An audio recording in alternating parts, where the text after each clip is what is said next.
Subscribe and share my channel Sudarsana. శ్రీమాత్రే నమః. శ్రీ గురుభ్యో నమః. శ్రీమద్దేవి భాగవతము 11వ స్కందము. గాయత్రీ మహిమ, పూజా విధానము. అఖిల జగత్తు ఆమె రూపమే కదా. తాడు సర్పభ్రాంతి వలె ఈ జగత్తు కేవలము ఆభాస మాత్రమే.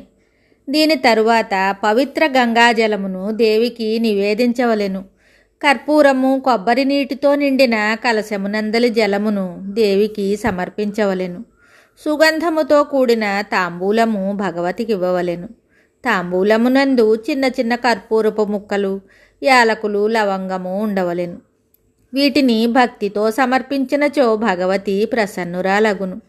తరువాత మృదంగము, వీణ, మంజీరము, డమరుకము, దుందుభి మొదలగు వాద్యధ్వనులతో మిగుల మనోహరమగు సంగీతముతో, వేదపాఠములతో, స్తోత్రములతో, పురాణ ప్రవచనములతో భగవతి జగదంబను సంతోషపరచవలెను.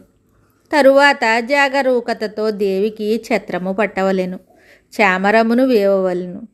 శ్రీదేవికి ప్రతినిత్యము రాజోపచారములతో పూజించు నియమము కలదు.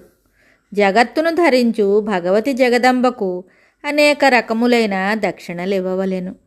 తదుపరి నమస్కరించి పదే పదే క్షమించవలెనని ప్రార్థన చేయవలెను. ఒకసారి స్మరించగనే దేవి ప్రసన్నురాలగును.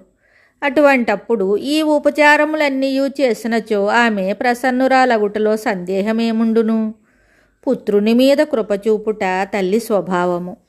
అటువంటప్పుడు తల్లి యందు పుత్రునకు భక్తి శ్రద్ధలున్నచో అట్టివాని విషయము చెప్పనేలా? ఈ విషయమున పురాణగాథ ఒకటి ఉంది, నీకు చెప్తాను విను. ఇది రాజగు బృహద్రథునకు సంబంధించినది. మనస్సులో భక్తిని ఉద్భవింపజేయును. ఇతడు హిమాలయ పర్వతమునందు చక్రవాక పక్షిగా జన్మించి ఉండెను. అతడు అనేక దేశములందు తిరుగుతూ కాశీనగరమును చేరెను. అదృష్టవశమున ఆ పక్షి భగవతి అన్నపూర్ణ దివ్యస్థానమునకు వచ్చెను.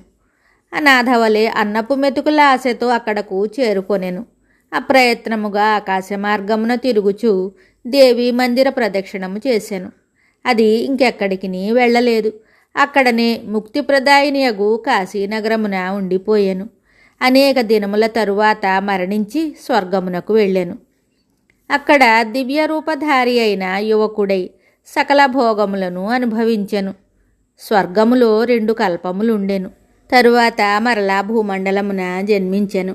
ఉత్తమ క్షత్రియ వంశమునందు ఆవిర్భవించి బృహద్రథుడను పేరుతో ప్రసిద్ధి చెందెను. అనేక యజ్ఞములు చేసెను.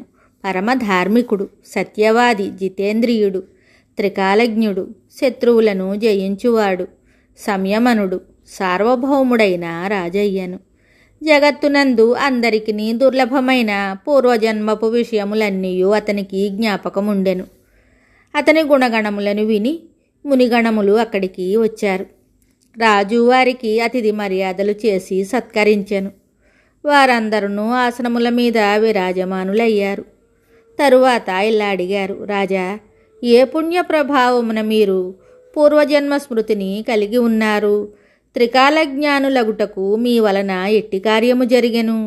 మీ జ్ఞాన రహస్యమును ఎరుగుటకే మేము ఇక్కడికి వచ్చాము. రాజా, దాపరికము లేకుండా యథార్థ విషయములను మాకు తెలపండి.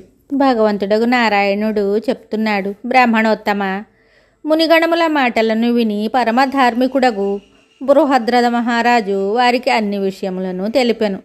ఇలా చెప్తున్నాడు, మునివరులారా, నేను త్రికాలజ్ఞుడను. జ్ఞానిని అగు కారణమును మీరందరూ వినండి. ఈ జన్మకు ముందు చక్రవాకమను నీచయోనియందు నా జన్మము కలిగెను. నాకు తెలియకుండగానే నేను ఆకస్మికముగా దేవి మందిరమునకు ప్రదక్షిణ చేసి తిని. ఆ పుణ్య ప్రభావముతో నేను స్వర్గమునకు వెళ్ళి తిని 2 కల్పములచట సుఖములను అనుభవించి తిని. ఉత్తమ వ్రతములను పాలించు మునులారా, దాని ప్రభావమున ఈ భూమండలమున జన్మించి తిని. నాకు 3 కాలముల విషయములను తెలుసుకొని శక్తి ప్రాప్తించినది. భగవతి జగదంబ చరణములను స్మరించినచో ఎంత ఫలితము కలుగునో దానిని ఎవరు చెప్పగలరు? అహో, ఇప్పుడు ఆ జనని మహిమను స్మరించినంతనే నా కనుల నుండి నిరంతరము ఆనంద భాష్పములు జాలువారుచున్నవి. జగజ్జనని భగవతి తమ ఉపాస్య దేవత అని తెలిసి కూడా ఆ దేవిని ఆరాధించని వారు కృతజ్ఞులు, పాపులు. వారి జన్మ ధిక్కారమునకు గురియగును. సందేహము లేని ఈ విషయమున అధికముగా మీకేమి చెప్పగలను? భగవతి చరణకమలములనే నిరంతరము ఉపాసించవలెను. ఇదే సకలమునకు సారాంశము. ఈ ధరాతలమున దీనికి మించిన రెండవ శ్రేష్టమైన కార్యమేదియును లేదు. నిర్గుణ లేక సగుణ ఏ దేవినైనను భక్తితో ఉపాసించవలెను. భగవంతుడకు నారాయణుడు చెప్తున్నాడు, నారద, రాజర్షి అయిన బృహద్రథుడు మిగుల ధార్మిక ప్రభువు. అతని మాటలను విని మునిగణముల హృదయములు ప్రసన్నతతో నిండిపోయెను. వారందరూ తమ తమ స్థలములకు వెళ్ళిపోయారు. భగవతి జగదంబ ఎన్ని విధములైన విలక్షణ ప్రభావములు కలది. ఈమెకు చేయు పూజ వలన ఎన్ని ఫలితములు కలుగును? ఈ విషయమును ఎవరు అడుగుదురు, ఎవరు సమాధానమొసగుదురు అనగా ఇట్లు ప్రశ్నించువారు వక్తలు ఇరువురును దుర్లభమే. శుభం. Subscribe and share my channel Sudarsana.